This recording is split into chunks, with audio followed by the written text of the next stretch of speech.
जीवन है वही जो जन जन के मधुबतेरों का बनी गया जीवन है वही जन जन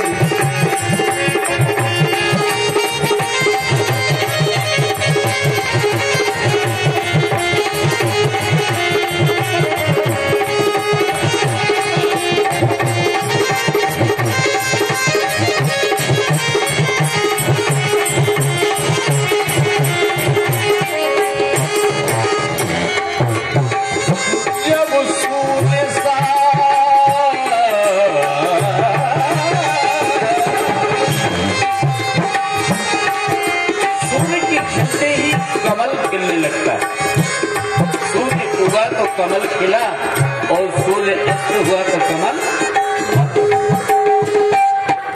जब सूर्य साथी मिलता है राजेश कमल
संगीत में 4 विधाएं,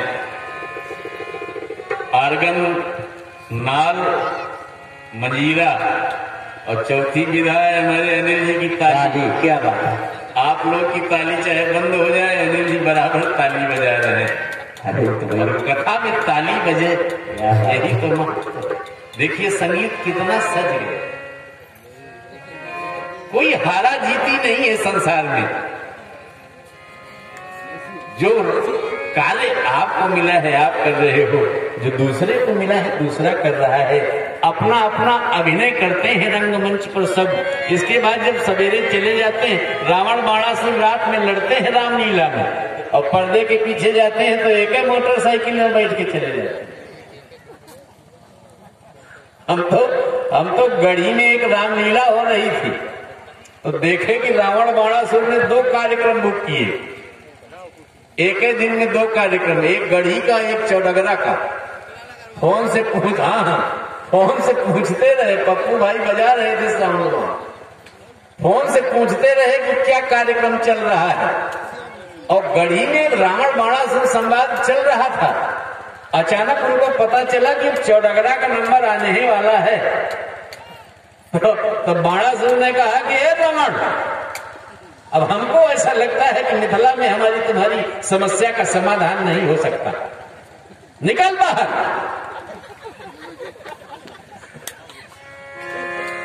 और बाणासुर पहले ही कूद गया, कहा निकाला बाहर निपट लेंगे। तो रावण ने कहा निपट लेंगे बाहर। और हमने देखा कि मोटरसाइकिल खड़ी उठ गए और स्टार्ट करके चौड़गरा आ गए। ये रंगमंच की लड़ाई है, ये लड़ाई कोई हमेशा की है। सजे सजाए रावण बाणासुर, पप्पू भाई ने देखा था कि चौड़गरा की लीला में आ गए। रास्ते में आऊं चौकी में, तिवारी जी डर गए, बोले 2 बजे रात में निश्चित कोई भूत है। सजा सजाया मुकुट लगाया, घुस गए चौकी के अंदर। बोले साहब हम बाहर ड्यूटी कर ही नहीं सकते, साक्षात देखा है, कैसे विश्वास करें। ये संसार का खेल, रंगमंच पे लड़ाई हो रही, लेकिन ये लड़ाई कोई हमेशा की हो। यहां पर जो जिसको काम मिला है अपना अपना काम करो। ये देवता दैत्य इसी तरह आपस में लड़ा करते, खूब लड़ाई लड़े। वो कहें हम बड़े, वो कहें हम बड़े। अच्छा जब कभी बात हो जाए तो कहें हम भी तो कश्यप के बेटा हैं। देवता कहा हम कश्यप के बेटा हैं, तो कहा दैत्य ने कहा हम भी कश्यप के बेटा।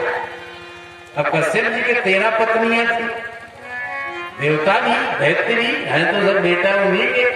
देवताओं ने कहा हम तपस्या करते हैं, और दैत्यों ने कहा हम तुमसे ज्यादा तपस्या करते हैं। कहे न कम, बड़ी लड़ाई। और लड़ाई के कारण उनमें आपस में कभी बैठक नहीं हुई, कभी समझौता नहीं हुआ, लड़ते ही रहे। एक बार दुर्वासा ऋषि गए थे भगवान के पास।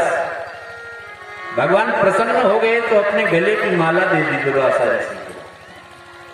दुर्वासा ऋषि वही माला डाले डाले इंद्र के दरबार में गए, और इंद्र ने बढ़िया स्वागत किया दुर्वासा का। तो प्रसन्नता में दुर्वासा ऋषि ने वो माला इंद्र को दे दी। इंद्र ने सोचा कि माला क्या करेंगे हम, उसने अपने हाथी के गले में डाल दी। अब हाथी कितनी देर माला रखेगा, माला सरक गई, पैरों से कुचल गई हाथी के। दुर्वासा ऋषि कहीं निकले होंगे उसी गली से, देखा कि ये तो वही माला है जो भगवान ने हमको दी थी। देखो तो, हाँ देखो इस इंद्र को, ये तो हाथी के पैर से कुचली माला लगती, मेरा इतना बड़ा तिरस्कार।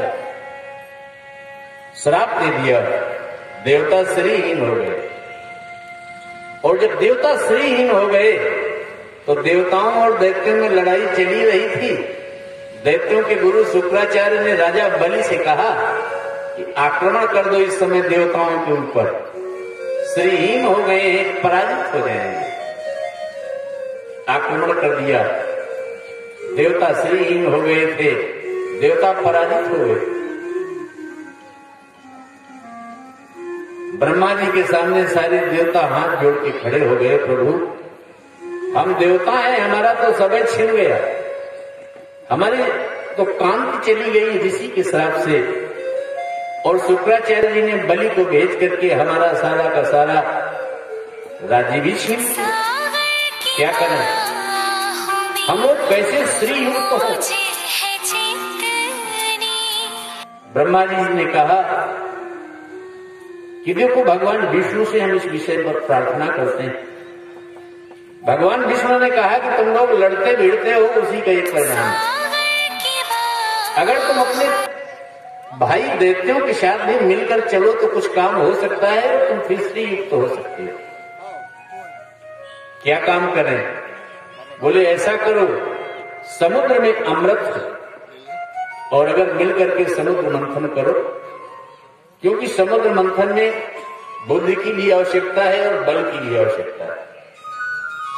तुम्हारे पास बुद्धि तो बहुत है, लेकिन बल तो दैत्यों के पास है। और अगर मित्रता कर लो तो बल उनका, बुद्धि तुम्हारी, काम बन जाएगा।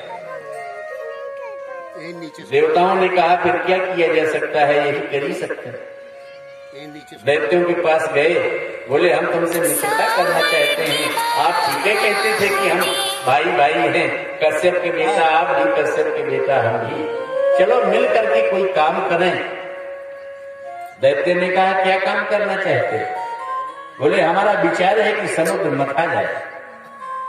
तो क्या होगा? समुद्र मथने से क्या फायदा?